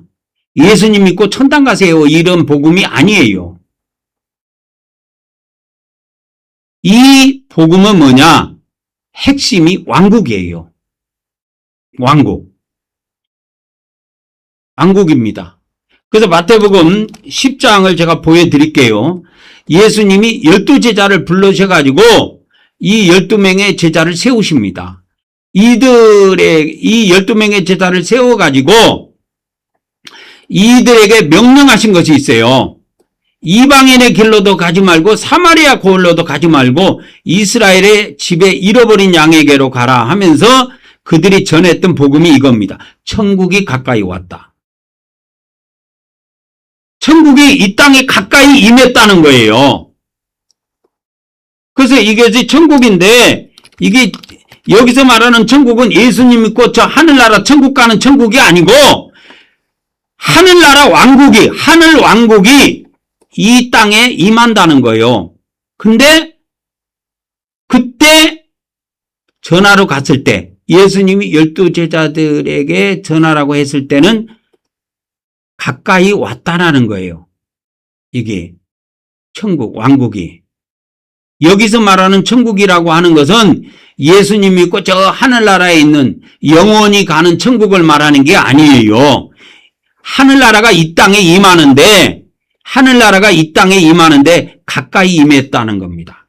가까이 지금 와 있대요. 이 왕국이.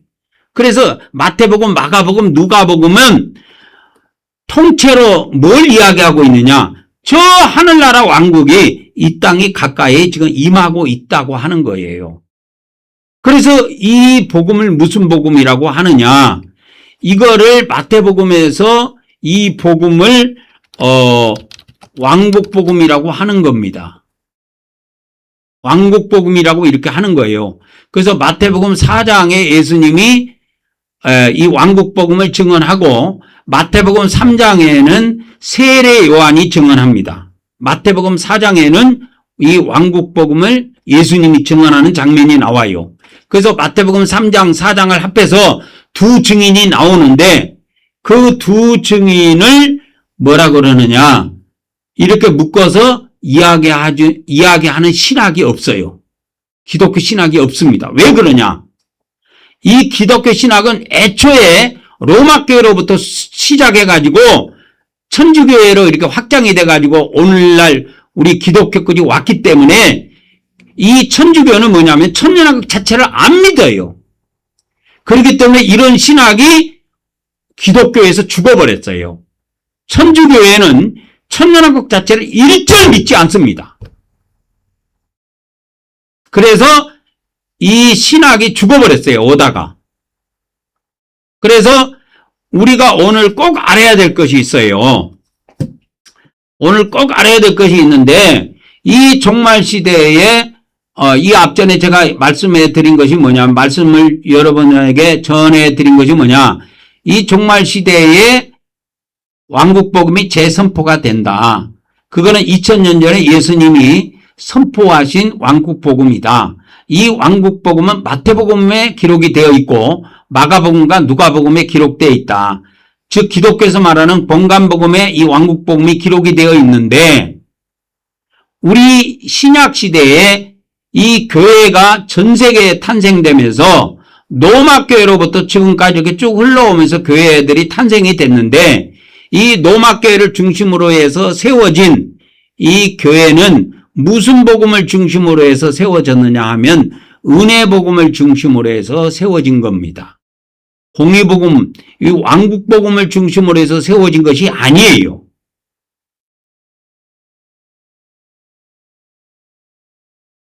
그런데 하나님께서는 이 신약시대 끝에 이 종말시대에 두 증인과 14만 4천 명의 종들을 세우셔가지고 이 왕국복음을 집중적으로 전파하게 하신다고 하는 것입니다. 그래서 이 AI 시대 때부터 시작해가지고 이 지구상에 왕국복음이 본격적으로 등장하게 됩니다. 이해하셨습니까? 지금 우리가 AI 시대에 살고 있는데 이 AI 시대에 인간의 많은 변화가 오는데 기독교 안에도 엄청난 변화가 오는데 변화 중에 뭐냐? 복음의 색깔이 바뀐다는 거예요. 은혜복음에서 뭐로? 공의복음으로. 공의복음이 뭡니까? 이게 왕국복음입니다. 왕국복음이 어디 기록되어 있습니까? 마태복음과 마가복음, 누가복음에 기록되어 있습니다. 그래서 이 왕국복음이 대한민국과 전 세계로 확장돼서 선포가 되면은 이제 14만 4천 명의 종들이 만들어집니다. 그래서 이 교회 시대에 신학을 통해서 수많은 종들이 만들어졌는데 이 왕국복음은 신학을 통해서 만들어지는 게 아니고 이 마지막 때에 이렇게 두 증인의 사명을 받은 종들이 먼저 전한 것을 통해서 이 아름아름 14만 4천 명의 종들이 이 말씀을 각자 개별적으로 무장을 해서 준비해서 나옵니다. 그래서 계속 나중에 개별적으로 남아있느냐가 아니고 어느 때가 되면 하나님께서 이 왕국복음을 무장하고 이 왕국복음을 위해서 말씀을 무장하고 그렇게 준비한 종들을 한 단체로 묶어주십니다. 이게 한 단체가 만들어져요. 전 세계적으로. 그래서 만들어서 뭐 하느냐? 그 종들이 집중하는 것이 보호처입니다. 이 보호처는 천주교에서 나오는 복음이 아니에요. 천주교는 천년왕국이라는 걸 믿지 않기 때문에 이 보호처 이런 거 없습니다.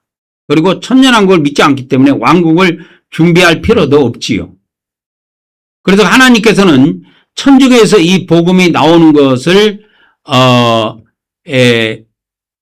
염려하셨기 때문에 500년 전에 천주교에서 새싹을 낸 겁니다. 그게 개신교예요. 그래서 개신교가 성장해 오면서 만들어졌던 것이 뭐냐? 이 종말에 대한 것이 천주교하고 달라요. 물론 구원론도 다른 것도 있고 하지만 대부분 뭐 삼일체론이나 뭐 대부분 신학은 이 개신교에서도 그대로 다 흡수하고 했지만 이 종말론에서 나중에 천년왕국이라는 이 복음이 등장하게 됩니다. 그러면서 이것이 싹이 트고 해서 이제 이 개신교 안에는 천년왕국이 많이 자리 잡고 있습니다. 근데 우리 이 개신교 안에서 이 천년왕국이라는 것이 이 땅에 있다라는 것을 들어설 것을 믿는 교회들이 많이 있습니다. 그런데도 이 신약시대 마지막 때, 이 종말시대 때 증언되는 주 복음이 휴거만 집중적으로 전했던 거예요. 이때까지. 휴거를 집중적으로 전했던 거예요. 그래서 이 개신교 안에서 천년왕국을 위해서, 이 종말을 위해서 하면은 이 천년왕국이라는 데 초점을 맞춰서 전한 것보다는 휴거에 초점을 맞춰서 많이 전합니다. 그래서 우리나라도 예전에 다미성교회가 만들어져 갖고 뭐 1992년 10월 28일 날 휴거가 일어난다 해가지고 엄청나게 대한민국을 한번 떠들썩에 흔들었지만은 그런 일은 없었지요. 그래서 이것이 이 마지막 때 이런 일들이 재탕, 삼탕, 사탕 뭐 일어나게 되는데 그래서 이 종말 시대의 14만 4천 명의 종들은 휴거를 전하는 것이 아니고 이 왕국 복음을 집중적으로 전하면서 예수님이 오셔가지고 왕국을 이 땅에 건설하신다. 그래서 이 왕국에 들어가는 왕들이 천년왕국에 들어가서 천년 동안 예수님과 더불어서 통치할 왕들이 필요하고 여기에 들어갈 백성들이 필요하는데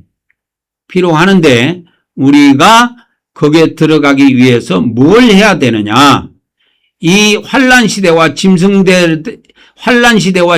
시대를 겪으면서 이 짐승 시대 1260일 동안 42달 동안 3년 반 동안 우리가 짐승을 피해서 살아남을 수 있는 유일한 길이 있는데 그게 뭐냐?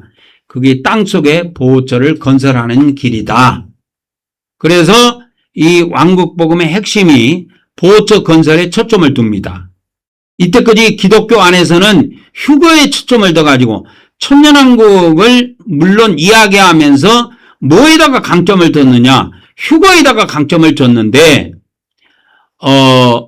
이 왕국복음이 전파되면서 강조되는 것은 뭐냐? 휴거가 강조되는 것이 아니고 14만 4천 명의 종들이 보호처를 반드시 건설해야 한다는 거예요. 그래서 이 보호처에 초점을 두게 됩니다.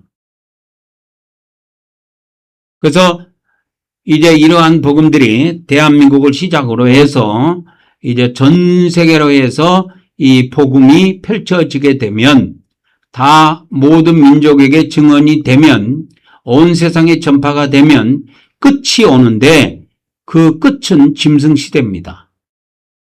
그래서 이 왕국복음은 환란시대까지 증언이 돼요. 환란시대까지 증언이 됩니다. 그래서 환란시대에 들어가면은 이게 혼잡하고 혼돈의 상태에 들어가게 되는데 우리가 이 AI 시대부터 착실하게 이 복음을 땅끝까지 증언해서 이제 어느 단계까지 가게 되고 이 왕국복음이 전 세계 어느 정도 증언이 되고 마무리 단계에 들어가게 되면 환란 시대로 진입하게 됩니다. 그래서 환란의 끝은 세계 3차 대전입니다. 그리고 세계 3차 대전 이후에 이미 인간은 이미 내려온 이 지구에 내려온 외계인들에 의해서 통치를 받는 짐승시대로 접어들게 됩니다. 그래서 이 짐승시대에는 어떠한 복음도 없고 어떠한 복음도 전해지지 않습니다. 그래서 왕국복음이 선포되는 것은 이 AI 시대와 환란 시대까지만 선포가 되는 거예요. 그래서 우리는 지금 AI 시대에 들어와 있는데 이 AI 시대에 제가 원하는 것은 14만 4천 명의 종들을 이 왕국복음으로 무장해서 보호처를 건설하는데 목적을 두고 있습니다. 이 말씀을 듣는 사람들 중에 이러한 믿음이 생기면 기도하시고 같이 힘을 합해서 이 일에 전념해 줄 것을 부탁드리며 오늘 말씀을 마치도록 하겠습니다.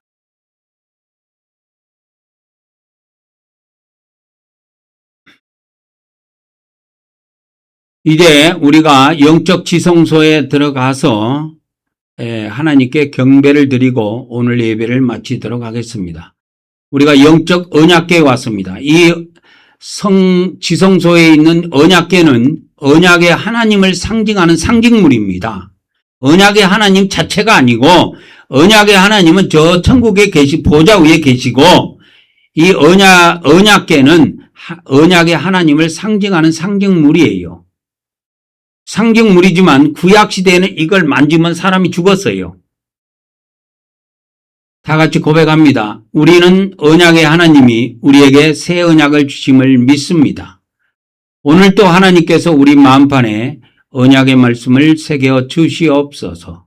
그래서 이 마지막 때의 언약의 하나님이 이 공의의 언약, 왕국복음, 공의복음을 우리 마음판에 새겨 주신다고 하는 것입니다. 이제 속죄소에 왔습니다. 시작. 우리는 하나님께서 영적 속죄소에서 만나주심을 믿습니다. 오늘 또 우리가 예수 그리스도를 의지하여 하나님께 나와서니 우리의 경배를 받아 주시옵소서. 아멘, 아멘, 아멘.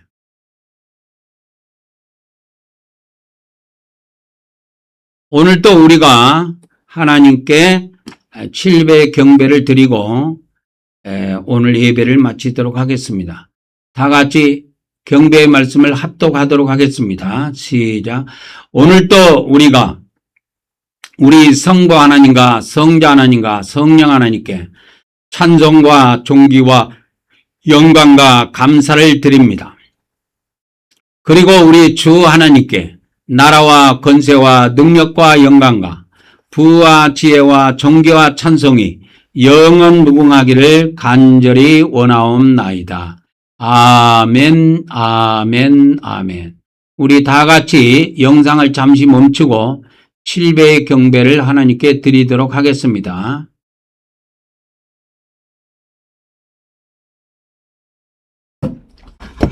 축도로 오늘 예배를 마치도록 하겠습니다.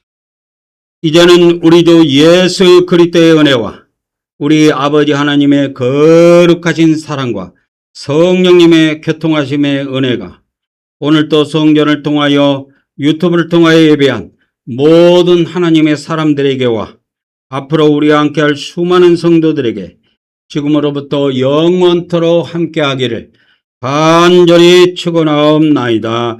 아멘, 아멘, 아멘.